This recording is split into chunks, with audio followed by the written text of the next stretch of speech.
And thank all of you for being here. This is my second press luncheon, and certainly the room is a little more full than before.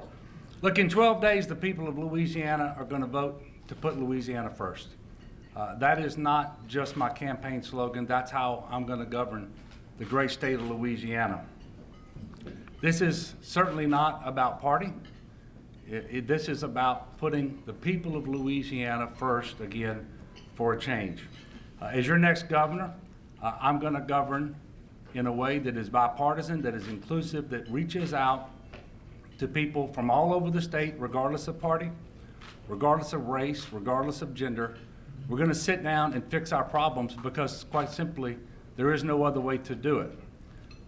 The fact that my candidacy appeals to folks from across the political spectrum has been evidenced by the recent endorsement of Jay Darden, a courageous man, a good man, a decent public servant who decided he was going to put Louisiana first, not party.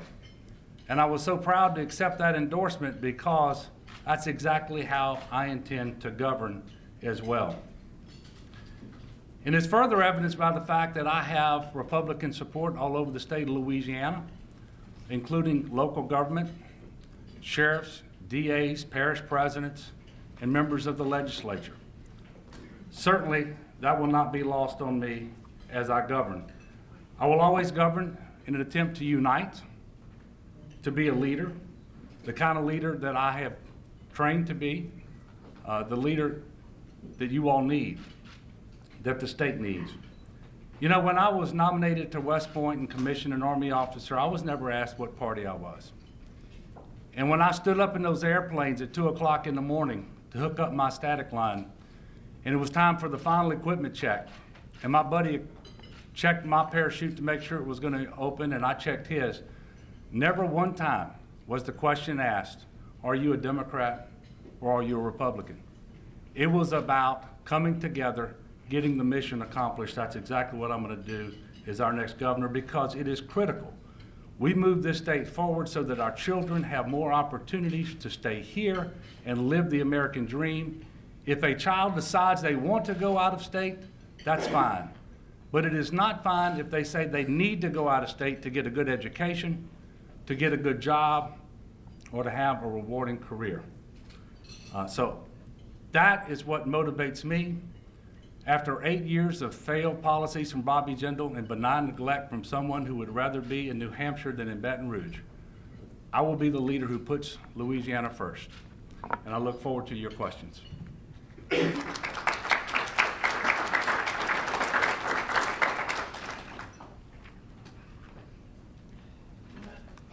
Thank you also, Michelle, and thanks to all of you for the invitation to be here. I've been looking forward to it. This is an important election about our future, and the two candidates for governor, John Bell and myself, couldn't offer more starkly different voting records and political philosophies, two dramatically different directions in terms of where we go in Louisiana to build a great future. Now, I think it's pretty clear and it's pretty telling that John Bell and his campaign want to talk about anything but the future and anything but these key issues. That's because his campaign, quite frankly, is built on a myth that he's some sort of a conservative and that we don't differ much on key issues. We do, and to suggest otherwise is just a complete myth. Let me give 3 examples of really big issues. Job creation, key to our economic future. We have vastly different records and perspectives. National Federation of Independent Business, the leading pro-small business group nationally, has given John Bell a lifetime rating of 23% versus their endorsement of me and my lifetime rating of 98%. The biggest economic development group in Louisiana, LAB, has a similar rating. John Bell has 25% versus my lifetime rating of 95%. By the way, that 25% is lower than clear, proven liberals like Mary Landrieu and Mitch Landrieu and Bill Jefferson. His rating this past year was 14th lowest out of 144 state legislators, and that's because he's actively carried forth the trial lawyer agenda and the union agenda. Let's talk about education, another crucial issue for our future, the most important issue long-term for our future. I have led the effort on real reform like charter schools and voucher scholarships, empowering parents, particularly in poorer families, empowering teachers versus education bureaucrats in the federal government and big government. John Bel Edwards has the exact opposite record. He's actively opposed charter opportunities. He's proposed bills to cut them down, including the exciting new charter schools opening in Lafayette. He would close down those opportunities. He actively opposed those voucher scholarships for the poorest families in Louisiana. And then health care, another extremely important issue. I've opposed the big government model and opposed Obamacare, while John Bel Edwards voted in favor of all of the crucial mandates of Obamacare, the exact ones that cost Louisianians, 98,000 Louisianians, to lose the health care coverage they had and they wanted to keep. And of course, we have very, very different perspectives on Medicaid expansion, which I'll be happy to talk about perhaps in response to your questions. Thanks for having us both here today.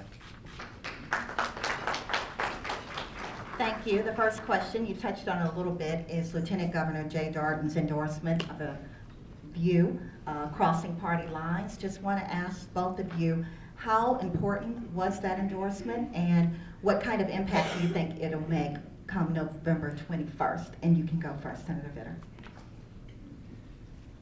Michelle, I'll say it was very important because the minute the news hit, our email and our phone line started exploding off the hook in a positive way. Folks, conservatives from all around Louisiana, really getting upset, quite frankly, and energized in our direction. That is the reaction that we felt immediately upon it being announced. That's the dynamic I'm sensing and feeling and we're measuring every day. Mainstream Louisiana conservative voters are coalescing behind our candidacy, and that actually woke a bunch of them up, pushed them our way, including many folks from around Baton Rouge who voted for Jay, mostly because he was the hometown candidate and they knew him the best. So we're working to build that momentum every day and feeling it build every day. That is really energizing mainstream conservative voters, I think, to go out and make their voices heard on November 21st. And we're seeing that in multiple ways. Clearly, a huge part of this election, November 21st, is going to be about turnout. And we're measuring that increased enthusiasm on our side, including from the numbers of the first day of early voting. So I feel very good about those dynamics and about that turnout among mainstream conservative voters. Well, I felt really good about Jay's endorsement until I just found out it was really good news for Senator Vitter. Obviously, that endorsement is big. And I will tell you it's big for two reasons. First, Jay Darden is a good man. He is a decent man, an honorable public servant, and he is a conservative. But he is not willing to sacrifice Louisiana by endorsing the fellow Republican who is clearly not the best choice for our future.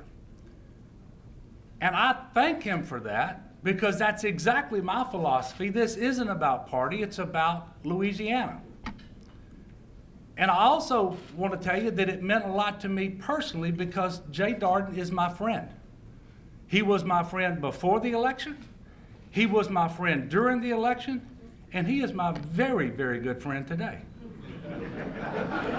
And I will tell you, he did not deserve the treatment that he got from Senator Vitter. The lies and the distortion, the negative attacks that Senator Vitter unleashed on him, he didn't deserve them. The people of Louisiana deserve better. And that's exactly why we're going to turn the page on this kind of politics and move forward with a uniter, with a leader, someone who will put Louisiana first. Jay knows that.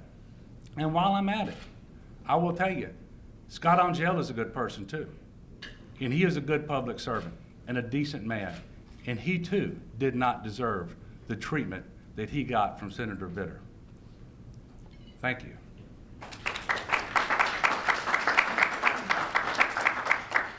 The second question, and then I'll open it up to the floor. We'll talk about the negative campaign ads. Some have called them brutal, nasty, aggressive. Representative Edwards, you just came out with an ad saying that Senator Vitter chose prostitutes over patriots. Senator Vitter, you've accused Bill Edwards of electing him. It's like electing Obama for the next 4 years, and you also say that he's soft on crime. The question is, why has the campaign taken such a negative tone, and what do you say to voters who many say are turned off by these negative ads? And Representative Edwards, you go first. Thank you, Michelle. I am a patient man, but after weeks and weeks and weeks of negative ads that are just flat out false, filled with lies and distortions about me and my record, I decided it was time to fight back. And I fought back against lies with the truth. Now look, as for how it impacts voters and their willingness to go vote, I hope people will go vote. It's incredibly important. But you know, at some point, enough is enough. He did it to Jay Darden. He did it to Scott Angel. He has been the political schoolyard bully for 2 decades. It's simply enough. You know, I am taught at some point, and it is my nature at some point, to fight back. But it is also my nature to do it with the truth, to respond to lies with the truth. That's what we did. And if the truth is hurtful, then I'm not responsible for that. But it would be a good thing if we could turn the page and we could move forward in a completely positive direction with the rest of this campaign. I happen to think the people of Louisiana will be better served by that. But make no mistake, I am not going to go to my corner and cower down like has happened in the past when Senator Vitter decides he's going to be the schoolyard bully. It just won't happen.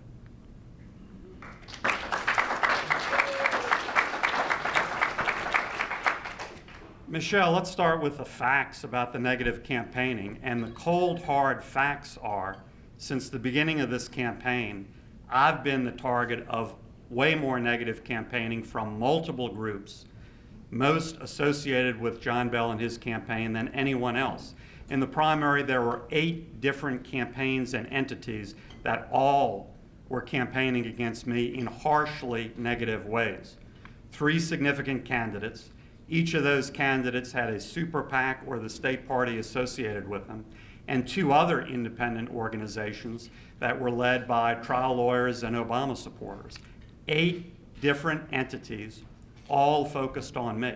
Now, those are the facts. Now, John Bell can try to pretend he had nothing to do with that, but the facts are his allies were actively doing that from the very beginning, led by his trial lawyer allies. He's carried their water in the state legislature, and they're repaying him in a major way in this campaign. Those are the facts.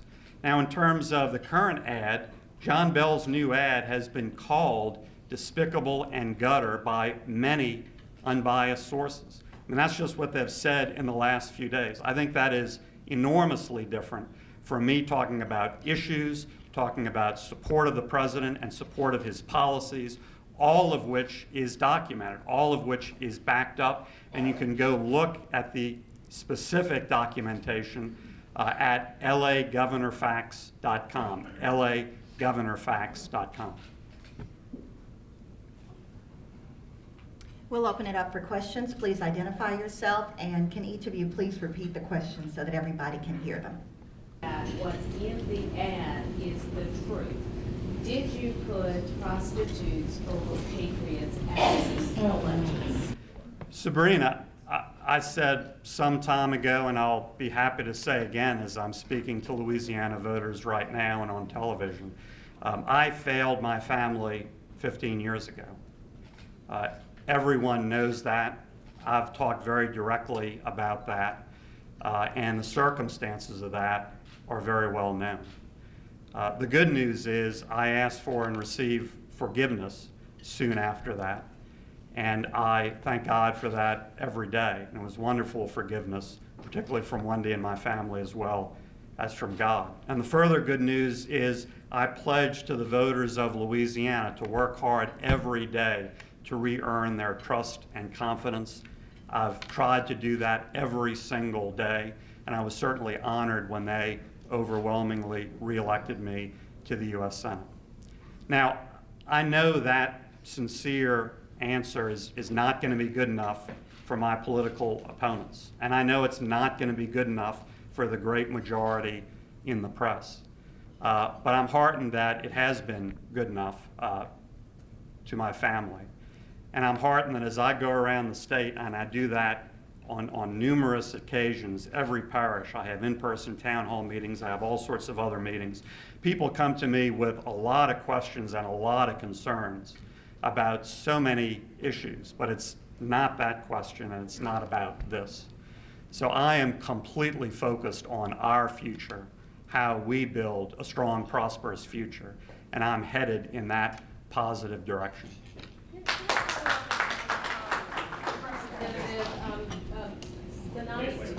The format, I'm sorry, the format is that each candidate will respond to the question, so they both have to respond to the question. I just want to amend my question, and if you could respond Well- to critics who say you promise not to take your campaign in a negative fashion, and if you could respond to that too, sir. Well, thank you, Sabrina. I'm going to do my best to respond to what is now a compound question.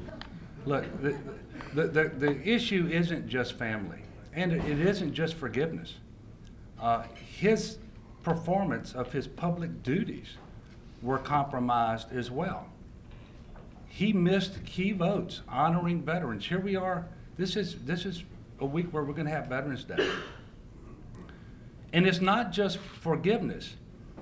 I understand what my Catholic Christian faith compels me to do. I forgive. My own sins, and I'm a sinner too, are not forgiven unless I forgive. But the idea that the Christian obligation to forgive means you have to forget and to vote for someone, that is wrong. That is wrong, especially when the performance of his public duties were also compromised. And at the time he did that, I was a constituent of his. He was my congressman. And as a veteran, I will tell you, I was angry when I found out that he missed that vote and what he was doing. I was angry then, and I'm angry now. But I do forgive. But the fact of the matter is, there is a congressional record, and there is a cell phone log. The facts are the facts. The question is, did the behavior end then? Yes, Greg, as I thought you would have known, I made that very clear then. I'll make it very clear now, and the answer is absolutely yes. Look, I've learned that life isn't just about our faults. I think what's more important in life is how we respond, how we get up, how we earn redemption, how we take responsibility and ask for forgiveness.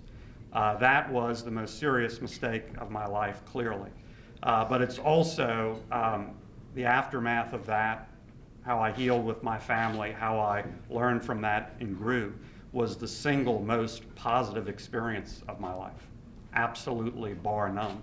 That response and that growth, that receiving of forgiveness, and that acknowledgement and taking of responsibility was the single most important and positive step in my life. And so I think I've learned a lot in that sense in terms of what life is about. It's all about how you respond, grow, accept responsibility, and earn, and I underscore earn, redemption.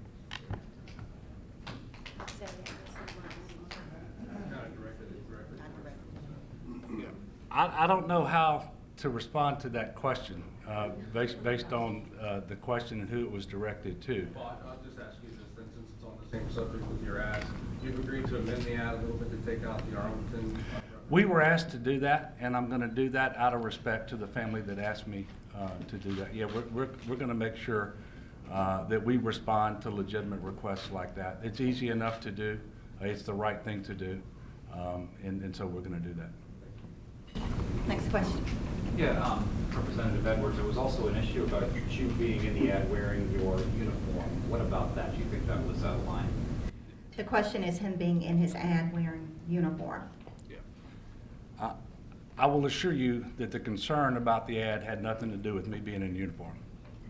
And there also is no directive from the Department of Defense that applies to me. I am not on active duty. I am not retired. I didn't put the uniform back on in order to make the commercial. The picture depicted in the ad showed me in uniform years ago when I was a company commander of a rifle company in 82nd Airborne Division commanding paratroopers. The directive does not apply to me, and I assure you that any complaints about that part of the ad were not addressing the real concerns by the Vitter campaign. That was not the central focus of the ad. It was not me. It was him. Well, this is interesting because this issue was brought up through a letter by General Peyton Cole, retired general who lives in Shreveport, Bossier, has a sterling military record and career. And actually, as part of that career, part of his job was to enforce this regulation, this Defense Department regulation that we're speaking about. So, John Bell, are you saying that General Peyton Cole is lying about his motives? Are you saying that he's lying about what his letter of concern was about? He wrote the letter. He stated it. He laid it out. He cited the regulation that he helped enforce during his career. And you just said that was a subterfuge. That was a lie on his part. I think that's offensive. His letter speaks for itself. In fact, all of you have it at your table. Now, John Bell's a good lawyer, so he's trying to take the position that somehow this clear regulation that applies to thousands, tens of thousands of other military folks and former military folks somehow doesn't apply to him. Well, it does. And General Peyton Cole, who spent part of his career enforcing that specific regulation, knows that and wrote the letter. I don't think his motives, his integrity, and his background should be questioned. And I think you should pull the ad down based on that as well. The question was regarding a special session and what they would do regarding taxing and spending. Thanks, Michelle and Woody. Well, an issue question is broken out in this. I don't know what we're to do about this, but I'll answer it anyway. Yes, I said months ago, and I've detailed it in my plan, that immediately upon being sworn in, I would call a special legislative session focused exclusively on stabilizing the budget through real budget and spending reform and tax reform. All of you have a printed copy of my detailed plan at your places. Together, Louisiana Strong. It's also at davidvitter.com. The very first chapter I put out was about this. Now, again, as I suggested in my opening, there are huge differences between me and John Bell about how we would approach issues, including this one. John Bell has a consistent record, including this past legislative session, of voting for every tax increase in sight this past session, but never suggesting any budget reform and never suggesting any spending cut this legislative session, including undedicating other areas of the budget so that higher ed doesn't have to face cut after cut after cut, disproportionate cuts. He never talked about this session. He only focused on the tax side. I would take a balanced approach, and I would start on the spending and budget side by undedicating many areas of the budget so that we can get into the weeds of that and cut spending in those areas that are wasteful or that we can't afford. And then I would also go to the tax side and eliminate credits, exemptions, deductions that don't perform for us. And I've given specific examples in my plan about what I'm talking about, like the solar tax credit, which is a spending item, a giveaway by another name, oh, by the way, to usually middle class, upper middle class folks who can afford to do that on their own if they wish. When we're cutting higher ed and have crumbling roads and bridges, I don't think we should be giving upper middle class folks large checks to buy solar panels. Senator, I knew you weren't coming to our forums, but I didn't know you weren't paying attention. I have said over and over again that we're going to have a balanced approach to addressing the fiscal problems that we have coming as they do after 8 years of failed leadership from Bobby Jindal. And Senator, I was one of the representatives who joined the fiscal hawks to vote for fiscal reform in the state of Louisiana for the structure of how we engage in this process. And Woody, there are going to be at least 2 special sessions in the month of February, one of which to deal with the $420 million shortfall that we have in the current year, and another to deal with the $1 billion problem we have in the year that starts July 1st of 2016. And in both of those sessions, we are going to undertake structural reform because we have a structural problem. Now, we are going to absolutely make sure that we squeeze every bit of efficiency and cost savings that we can out of the dollars we use to deliver state services. We are going to make sure that we increase the flexibility to allocate cuts across a broader spectrum of the budget and not focus them on higher education and health care. We are going to accept our federal tax dollars back to Louisiana when they help us meet our obligations to our people and save us money. And we are going to focus most especially on tax giveaways that cost too much money and don't produce enough return on investment. We will eliminate or reduce those expenditures, create savings that we then reallocate to higher priority items like healthcare and higher ed. And by the way, that's exactly the approach that the legislature took this past session. And so I would just invite the senator to examine the record before he opens his mouth. He is wrong. He could not be more wrong. And my record is my record. I am proud of it. I will run on it. I will not run away from it. On that subject, can you all name 2 areas of the budget that you would undedicate? I want 2 specific examples. Certainly, we have dedications now, both that are statutory in nature and constitutional in nature. The constitutional dedications are going to be very hard to change, especially you can't do that very quickly because it's going to require a 2/3 vote of both houses of the legislature plus a vote of the people as well. But we do have over $2 billion worth of statutory dedications. And this is where we have to look first. But we cannot pretend there are $2 billion worth of savings just because there's $2 billion worth of dedications. After all, the dedications are there precisely because they serve a valid purpose. But we should make sure that we're not cutting higher education over and over again and not reducing those expenditures as well. But I will tell you, they are all going to be open. Every single one of these statutory dedications will be under review to see where we can reduce that spending and achieve a better outcome with respect to a higher priority item. I will tell you with respect to the tax credits, we're going to look at the insurance premium tax credit for a reduction, not for elimination, but I think that is one area that we can go and achieve some savings. I will tell you it's time to look at the horizontal drilling severance tax credit because that is something that we can do that I believe does not hurt us. Other states don't offer as generous a benefit, and we can do that and achieve some savings as well. But this is going to be a comprehensive approach to making sure that we can budget more effectively, more wisely, so that we can fund our true priorities. Right now, we're in Baton Rouge. LSU, our flagship university this year, prepared paperwork to declare bankruptcy, financial exigency. We have to do better. We cannot allow education to suffer and limit the opportunities of our children. First of all, the main ways I would differ from John Bell is I would look at and go after some of those constitutional dedications that hold us back. And I would try to undedicate most things, not a few things. So I would take an opposite approach that we're going to have a broad proposal to undedicate things across the board with some clear exceptions. The MFP and core education funding is a clear exception.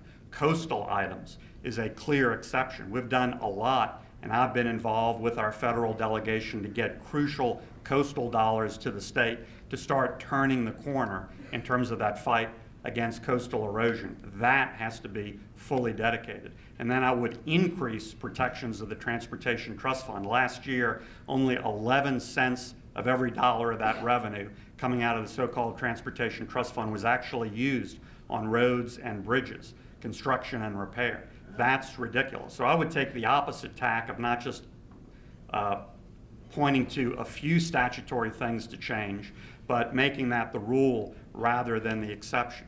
And then on the tax credit side, we need to look at all of those items, and I'm certainly not completed doing that. I've said how I would look at them through a sober cost-benefit analysis. I'm not through that process, and certainly I need to consult with the legislature and many other folks about that process. But if a credit or an exemption or a deduction is not producing for the taxpayer and the economy, then we should get rid of it. And that can involve a lot of things, including things I've mentioned in the plan. The question is about Senator Vitter's relationship with David Duke, and did he buy a mailing list from Governor Foster? The answer is absolutely no. I don't know where this question is coming from, far left or far right field, I guess, but I've never bought any such mailing list. I've never given directly or indirectly any money to David Duke through Governor Foster or anyone else. So the answer is absolutely no. My experience with David Duke is opposing him in all of the early elections of my political life. I got into the race for state representative in Metairie against him. He was the incumbent at the time. I got in very early before he decided to run for governor that year. And I worked very, very hard to lay the groundwork to defeat him. As it turned out, he pivoted and ran for governor that year in the famous runoff between him and Edwin Edwards. And then when I ran for Congress, he was a candidate in that race. And so we were opponents in that race. So I honestly find this question a little bizarre and out of left or right field. I have two pieces of personal experience with David Duke. One, I refused to vote for him. Second, I refused to shake his hand. The question is about strengthening the Board of Regents. Lanny, the Board of Regents needs to make sure that it is the dominant board with respect to higher education. What we have is a situation where the Constitution sets up the architecture for governance of higher education, and you have management boards, but you also have a Board of Regents which is over the management boards, and there is some confusion about which responsibilities are assigned to which of these boards. I will tell you, however, that arguing about governance structure is not what we ought to be engaged in right now. It's like rearranging the deck chairs on the Titanic. Until we start increasing state general fund investment in higher ed, there is nothing the Board of Regents is going to do that's going to make higher education in Louisiana what we want it to be. And this state has cut state support for higher education under Bobby Jindal's failed leadership more than any other state in the nation. It has increased tuition more than any other state in the nation over the same time period. That is a perfect recipe for disaster. The fact of the matter is there is no best practice for governance structure in higher education if you look at the United States as a whole. So we're going to work with the Board of Regents and the management boards to make sure there is a clear delineation of responsibility, but make no mistake about it. The first order of priority is making sure that our higher education institutions receive the state funding support that they need to move forward by offering better educations to our kids and aligning workforce needs with what's available at our universities and community and technical colleges. And we're going to do it by getting to a 50-50 funding mix between state general fund support on the one hand and tuition and fees on the other. And that's the critical priority for the state of Louisiana, not the governance structure. Lanny, I think here again you see a clear difference between how we would approach the issue.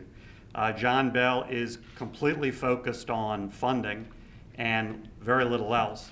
I would take a balanced approach that stops the cut after cut after cut, stops the disproportionate cuts, but at the same time demands that we streamline and reform higher ed for the better so that we use those resources in a more effective way. That's why I lay out in the plan. And specifically in the plan, I talk about convening a commission on streamlining and building excellence in higher ed. And that commission would be focused on three main things. First of all, as you correctly pointed out, giving greater authority to the Board of Regents, and specifically I say to set and achieve overall goals and priorities for all of higher education. That's their mission now.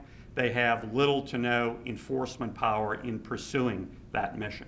They need some ability to effectively pursue that mission. Secondly, properly allocate resources to 4-year, 2-year skills training and other programs based on clear goals and objective metrics. And again, the Board of Regents is supposed to be that overarching body to lead that effort rather than just have these other various bodies compete and do their own thing and lobby the legislature.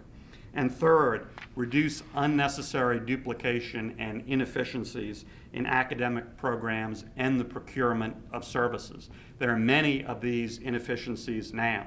Give you one example. In Greater Shreveport-Bossier, there are 4 public nursing programs, 4. Now, we need every one of those nursing slots.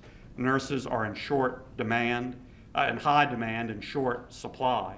We do not need 4 sets of bureaucracy running the show. We do not need 4 sets of overhead involved. And all of those goals can be achieved with a stronger Board of Regents that can not only set wishful priorities, but enforce some of that in a meaningful way. The question is on distinguishing themselves when it comes to prison sentencing reforms.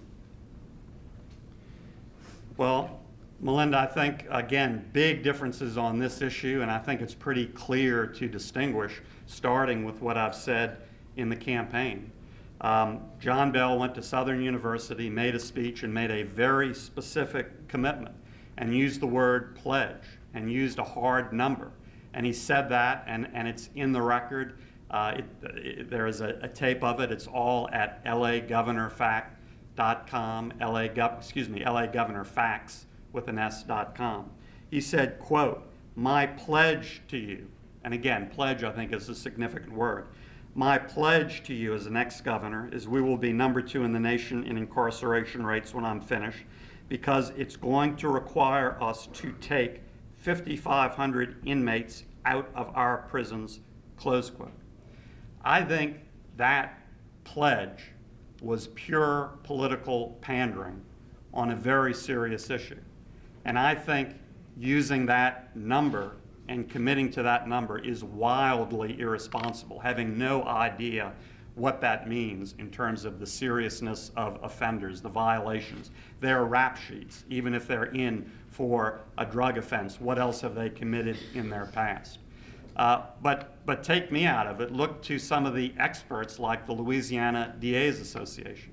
They have said that it is a complete myth to think that there is a significant percentage of our prison population that can be safely released in this way. Again, quote, "The myth," this is from the Louisiana DA's Association, "the myth that a significant percentage of currently incarcerated inmates are harmless and unnecessarily confined is simply not accurate," close quote. I would make a key distinction between serious violent criminals, drug pushers, and others, and I would start there and not pick a number like 5,500 out of the air. I would also lead in a forceful way where there's a true crime crisis, and that's the city of New Orleans. And I said in my plan, I would lead with a brand new state police troop there that would patrol key areas like the French Quarter in a highly visible way, because we are one horrible murder or shooting in the French Quarter away from an implosion of a big part of our economy. We need to lead and prevent that. I would do that with that state police troop. So there are 2 very clear examples about enormous differences of how we would approach criminal justice matters. Thank you for the question. First of all, I didn't go to Southern and pander because I didn't say anything at Southern that I haven't said all across the state of Louisiana in front of different groups. And the 5,500 isn't picked out of the air. I got it from the Secretary of Department of Corrections. If we want to be number 2 in the nation in terms of our incarceration rate, we have to reduce our inmate population by 5,500. We can do that without jeopardizing public safety, and I got that information from the Secretary of Department of Corrections too. By implementing strategies that have already been effectively put in place in other southern conservative states like Texas, South Carolina, and Georgia, where you focus not on releasing anybody. I never said we were going to release anybody, but you focus on how you put people into the system, and you make more alternatives available under the control of the DAs, like pretrial diversion, under the control of the DAs and the judges, like specialty courts, drug courts, sobriety courts, mental illness courts, veterans courts. You invest more money in anti-recidivism efforts, and you take some of the savings that you achieve from a reduced incarceration rate, and you invest that in mental illness treatment, because we have too many people who are not criminals, but they are mentally ill. And that keeping them in prison as if they're criminals is unchristian. It is not the right thing to do. And if we will do this, we can reduce our inmate population without jeopardizing public safety, because you always focus on low-level, nonviolent offenders. And if everything that I said at Southern is on that website he mentioned, and you go there, you will see the context in which I offered the number. You will see it. And it is an act of desperation for him to come here and act like I went to Southern to pander to some group. He's had his tracker on me for 18 months. He's filmed me about 50 times making the same talk. If he wants to talk about pandering, it's the way he's presenting the information to the people of Louisiana. He is dishonest, he is lying, and he ought to do better. He ought to know better.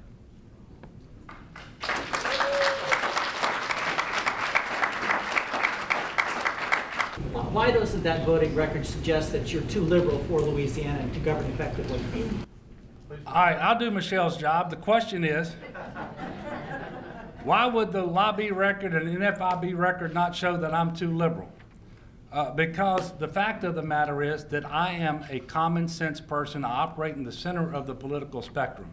And I would remind you that lobby graded votes on bills that were unconstitutional. I voted against them because they were unconstitutional, said so at the time. The Supreme Court affirmed what I said earlier, and they refused to change their grading. Now, I will tell you that the other thing is, lobby has engaged in a number of vote scoring measures on issues that are not germane to business as well. And I will tell you, I have the endorsement of the Louisiana Independent Pharmacy Association, every one of them small businesses. So my record is squarely in the center of the political spectrum. I don't try to give 100% to anyone other than my wife.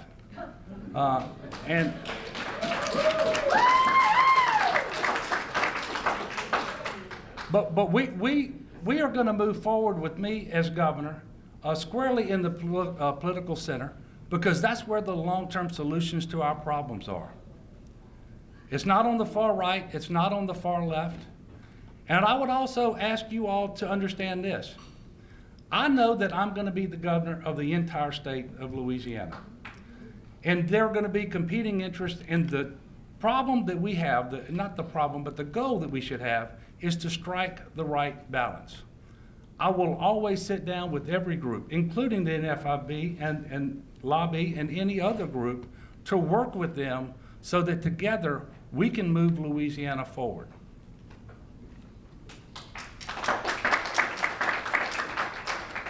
Well, look, the facts just belie everything John Bell said. Let's look at the facts. Let's look at the voting record. Let's look at the scores you're talking about. National Federation of Independent Business is a very mainstream small business group. They gave John Bell a 23% lifetime rating. 23%. That's not the middle. That's way, way low. It's way liberal in the context of anything in Louisiana, including the Louisiana legislature. Meanwhile, they've endorsed me, in part because of my strong record, including leading the Senate Small Business Committee, reporting out 24 bills this year on a completely bipartisan basis. One of those related to disaster recovery was just signed into law. La B, similar score, 25%. That's not in the middle. That's a very low score by any metric, and it's very low in Louisiana. Again, that's lower than the lifetime comparable lobby score of Mary Landrieu. That's lower than the score of Mitch Landrieu. That's lower than the score of Bill Jefferson. If they're all moderates to conservatives, then John Bell is right. If Mary Landrieu, Mitch Landrieu, and Bill Jefferson are not moderates or conservatives, then I'm right. And his score this past year was the 14th worst out of 144 state legislators. 14th worst. Now that's not the middle. That's not even the bottom third. That's the bottom 10%. That is extreme, extremely low, extremely bad on key economic development business issues that are absolutely critical to growing our economy and boosting prosperity for all Louisianians. What are your thoughts, gentlemen, regarding the use of trackers and/or private detectives in your campaigns? Well, Jim, I guess as a practical matter, my reaction is I got used to it a long time ago because I've been living with it virtually day in, day out for years. For years. I don't particularly like it. I think it's obnoxious, but we do live in a free country. Now, part of what you're referring to is this silly coffee shop incident. And I think, as you now know by looking at all the facts, by looking at how it's played out, that person in the coffee shop was doing nothing improper, nothing illegal, no illegal spying, and nothing different than trackers do to me and others all the time. In fact, primary election day, Tyler Bridges met us at the polling place. He had a recording device. He was recording my conversation with Wendy and the kids and the poll watchers. He wasn't a party to that conversation. He didn't ask permission to record that. It's the same thing. A few days later, Democratic Party tracker for John Bell Edwards was recording private conversations between me and supporters at an event in a restaurant. Now, there is one serious side to that coffee shop incident. And I'll tell you briefly what it is. That person was researching a serious matter, what I believe is an illegal scheme between a business associate and major donor of John Bell Edwards and a private investigator to pay for false testimony from witnesses against me. And I've done, my response to that has been what it should be in the criminal justice system. I referred that some time ago, weeks ago, to the U.S. Attorney and the FBI with significant supporting affidavits and documentation. That's how you should deal with a serious criminal justice issue, not playing politics with it, as I think his supporters have done with that otherwise silly coffee shop incident.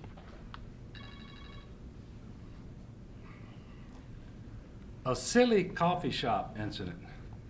The guy that he was paying ran out of the coffee shop and hid under somebody's house, trying to delete information off of a recording device. He was spying on a sheriff, and it's silly. And if it weren't serious, why wouldn't he disclose the payments to the firm as for investigative services rather than lying and saying they were for legal services? And John Bell Edwards has never hired a tracker. There was nobody tracking Senator Vitter or anybody else for me. But I will tell you this, Joshua right here has been on my tail for about a year now. And quite often, my wife and I will be walking down the sidewalk, and he jumps out in front of us to record not just the video, but what we're saying. Now, silly, free country, really, does that answer that question? How can this man be entrusted with the state police? What kind of a Nixonian system would we have in Louisiana? This is ridiculous. This is ridiculous. Silly. free country. No, sir, not silly. It's serious. And it shows the desperation that's at work with Senator David Vitter in his campaign right now. Let me tell you something. I am the brother of a sheriff, the son of a sheriff, the grandson of a sheriff, and the great-grandson of a sheriff. It would never occur to me to hire a private investigator and send him anywhere to spy on and record a private conversation between a sheriff and anybody. And then to call it silly? Really? Thank you all for your questions. We'll take closing remarks. You each have 3 minutes, and we'll start with you, Senator Vitter.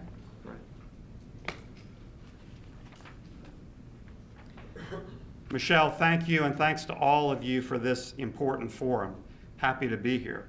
Happy to be here because I said at the beginning, this is an important election for our future. And the two candidates you have before you, John Bell and myself, couldn't offer more starkly different records, voting records, political philosophies, two dramatically different directions in which we would lead the state. Big elections are about those sorts of political choices. And there's a stark political choice in terms of our records. Now again, everything John Bell and his campaign is doing is trying to distract from that, trying to talk about anything but the future and anything but those stark differences on the issues. But again, I go to some of the major issues we face, job creation.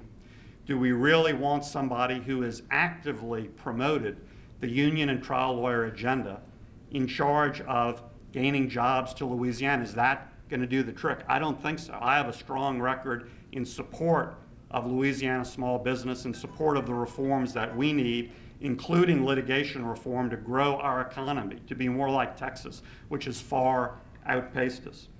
Education. Do we really want to go back to the old broken system before any element of choice, before charters, before voucher scholarships, when the education bureaucracy was king and parents and teachers were last on the totem pole? John Bell Edwards has opposed those reforms every step of the way. Voucher scholarships, charter schools, accountability. I've helped lead that positive reform effort, and I will as governor. And health care. John Bell has supported all of the key components of Obamacare, big government health care, including the mandates that cost 98,000 Louisianians the health care coverage they had and they wanted to keep, but they were thrown off because President Obama and John Bell said, no, we know better. In fact, John Bell said all of this is a moral imperative. And on Medicaid expansion, we have vastly different approaches. John Bell said he would do it immediately, no questions asked, under the federal government's terms. That's exactly what has gotten states like Kentucky into deep trouble. The cost of their Medicaid expansion is now more than double. That led to a striking win by a Republican candidate for governor just a week ago, as Kentucky citizens have said, wait a minute, this is costing us real money and not helping our healthcare system as promised. I said I would only look at that expansion if we do it on Louisiana's terms, not Barack Obama's terms. And if we have a realistic plan of how we're going to pay for the state match, which is far more than the 10% on paper. Thank you for being here, and I humbly ask for your vote and support so we can move Louisiana forward in the right direction.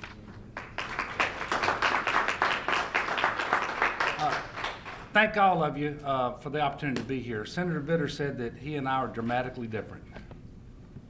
I second that. And I thank God for that. Now look, this election is about leadership.